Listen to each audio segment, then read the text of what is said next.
बच्चे यहाँ कंफ्यूज होते हैं, यार डी पहले आता है कि ई पहले आता है। ई पहले आएगा, डी बाद में आएगा। Welcome to biology, NEET biology 360/360 series. आज हम कर रहे हैं स्ट्रक्चर ऑफ स्पर्म।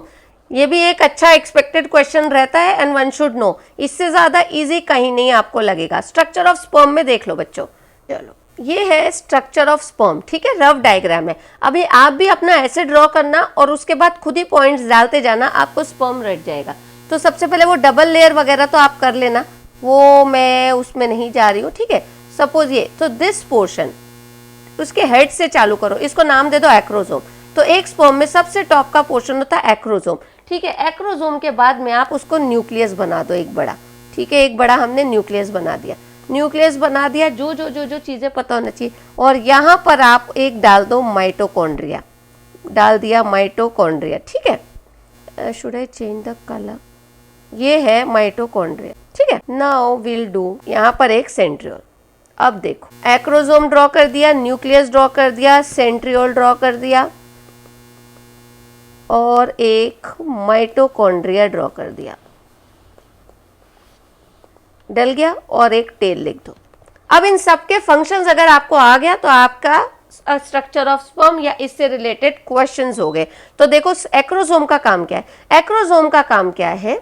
एक्रोसोम का काम है जब भी एग के साथ ये फ्यूज होता है, when the sperm fuses with the egg, तो ये एग की जो ये लेयर है ना, इसको तोड़ने में इसकी एंजाइम रिलीज होएगी और it will help in dissolving the membrane, और बस स्पर्म अंदर जाएगा और फ्यूज हो जाएगा, ठीक है, और जाइगोट बना लेगा।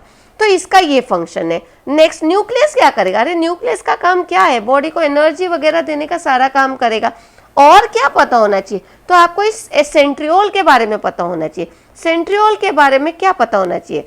तो लिख दो 9+0। बहुत अलग है बेटा, बहुत अलग है। 9+0 माइक्रोट्यूब्यूल स्ट्रक्चर आप पता कर लो, रट लो, ठीक है। सेंट्रियोल, माइटोकॉन्ड्रिया क्या करता है? It is a power house, it is a power house. यानी सारी बॉडी की एनर्जी हो तो हमको माइटोकॉन्ड्रिया से मिलती है, B it plant B it animal. तो स्पर्म को भी माइटोकॉन्ड्रिया क्या करेगा? एनर्जी देगा, इन टर्म्स ऑफ एटीपी देगा। क्यों एनर्जी स्पर्म को क्यों चाहिए? अरे उसको कितना, it has to travel a lot of area, it has to travel and reach the egg, it has to reach the egg, break the membrane. इन सब इसमें उसको क्या लगेगा? उसको एनर्जी लगेगी, ब्रेक द एग मेम्ब्रेन, है ना, टू फ्यूज। तो इट विल रिक्वायर एटीपी, तो ये यहाँ से ही मिलेगा। और टेल क्या करती है? टेल उसको स्विम करने में हेल्प करती है टू रीच द रिक्वायर्ड। अब माइटोकॉन्ड्रिया में एक और चीज हमें क्या पता होनी चाहिए? तो एक और चीज पता होनी चाहिए, Nebenkern. Nebenkern, this is the arrangement of mitochondria, ठीक है। ये अगर आपको पता है, अब आपको उसका फंक्शन पता है, to break the cell membrane and allow the sperm to enter into the egg. Next, nucleus क्या करता है? न्यूक्लियस तो सेल को डेवलप करने में हेल्प करता है। सेंट्रियोल एक होता है, सेंट्रियोल एक होता है जो 9+0 स्ट्रक्चर माइक्रोट्यूब्यूल स्ट्रक्चर है, माइटोकॉन्ड्रिया। आई एम सॉरी, मैंने निबरकम ऊपर लिखी, ठीक है। अगर जैसे हमारे को कैसे होता है, नीट में कैसे आ जाता है ना क्वेश्चन, निबरकम दे देंगे, आप उसको माइटोकॉन्ड्रिया से मैच करना।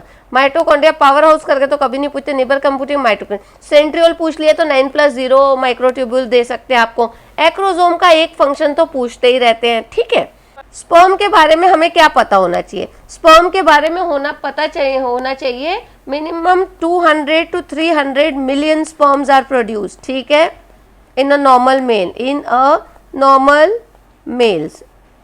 ये क्वेश्चन आता नहीं है बट ठीक है, एक स्पर्म से रिलेटेड सब हमको पता होना चाहिए। नेक्स्ट क्या पता होना चाहिए? ये जो भी प्रोड्यूस हुए, ये जो भी, इसका 60%, ठीक है, अपने आप कैलकुलेट कर लो।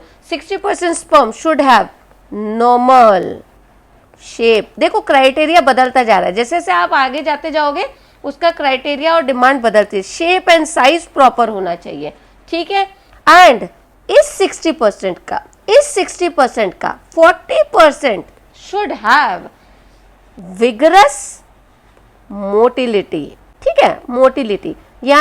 मोटिलिटी यानी कैसे पता चेक करोगे? सबसे पहले 200 to 300 मिलियन याद रखो, फिर 60% कर दो। इस 200-300 का मिलियन का 60%, ठीक है, हम 100% की बात नहीं, इस 60% को नॉर्मल शेप और साइज होना। अगर शेप और साइज बराबर है, अच्छा, अब इस बराबर शेप और साइज में से मिनिमम 40%, अगर ये 100 है तो इसमें से 40 स्पर्म्स भी अगर विग्रस खटखट खटखट खटखट तैरने की वो कैपेबिलिटी रखते हैं, मोटिलिटी रखते हैं, तो दैट पर्सन इज फर्टाइल बोलेंगे। यानी फर्टाइल का मतलब वो इंसान, वो मेल को बच्चे पैदा हो सकते हैं, ठीक है।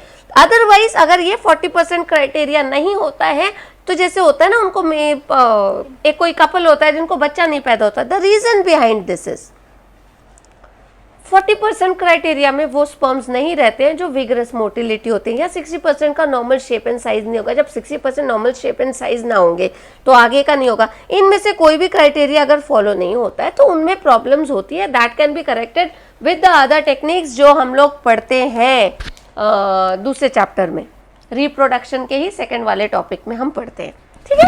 वो मैं जब नेक्स्ट पढ़ाऊंगी तब उसमें आऊंगी। और जो पोर्शन बचा है वो this is it. Sperms release कहाँ से होते हैं? सेमिनिफेरस ट्यूब्यूल से होते हैं, और इसका हमको ट्रैक पता होना चाहिए। सीक्वेंस पूछते हैं, एक क्वेश्चन आता ही है ह्यूमन रिप्रोडक्शन टॉपिक में से, ये क्वेश्चन बनी जाता है, कहीं ना कहीं आपके 360 मार्क में आ ही जाता है। इस फॉर्म से आए, एक्रोसोम पॉइंट से आए, नंबर ऑफ मोटिलिटी से आए, या इसके इस फ्लो सीक्वेंस से आया, भी कहाँ से निकला और कहाँ पहुंचा, ठीक है। तो it start, secretion start from the epididymis. ये देखो मैच्योरेशन ऑफ स्पर्म जो होता है ना, ये याद रखना, maturation occurs in the epididymis, ठीक है। वहां से वो मैच्योर हुआ, वास डिफरेंस में गया, वास डिफरेंस से निकला सेमिनल वेसिकल्स में गया, सेमिनल वेसिकल से निकला प्रोस्टेट में गया, which are in the essential for maturation of and the motility of sperms. Seminal plasma along with the sperm constitute semen। तो ये भी पूछते हैं सीमेन क्या है, मैच द पेयर करा देंगे। व्हाट इज सीमेन, मैच करा दो, तो it will B seminal plasma which will have sperm present in it, ठीक है। अगर विदाउट स्पर्म लिख रहे हैं तो आपका वो मार्क्स नहीं आएगा, ठीक है। अगर विदाउट स्पर्म लिख रहे हैं तो नहीं। तो ऐसा आपको मैच द पेयर ढूंढना है, मैचिंग ढूंढना है, जहां seminal vesicle plasma along with the sperm will constitute semen, and the function of male accessory ducts and glands are maintained by testicular hormones, that is androgen। तो यानी ये पूरा जो स्पर्म का डेवलपमेंट है, मैच्योरेशन है, प्रोडक्शन है, ये किसके under influence, under which hormone it is getting done? तो एंड्रोजन। तो डेफिनेटली इसमें से एक क्वेश्चन बनता है। चलो एक और चीज मैं आप लोगों को बता देती हूँ, sequence of flow of sperm, ठीक है। तो ये देख लो, सेमिनल वेसिकल याद रख लो, सेमिनल वेसिकल में निकला, और इसको मैं किस तरीके से करती हूँ बताती हूँ।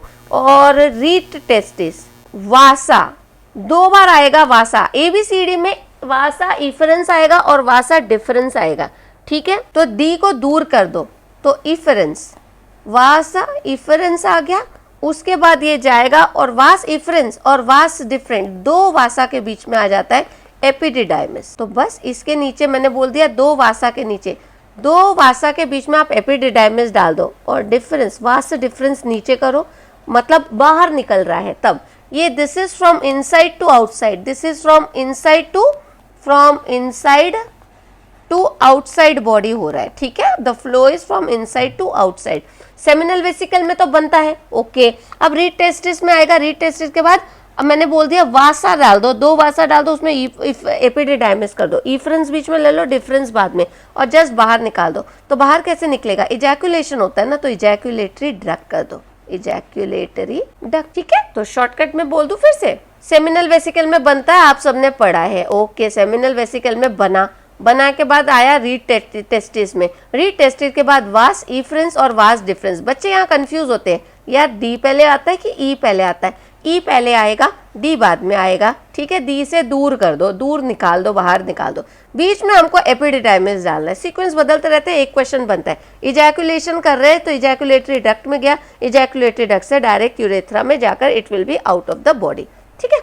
इसको मुझे अलग कर देती हूँ, this is from inside to outside the body. चलो, here we are done with this topic of human sperm. Bye bye.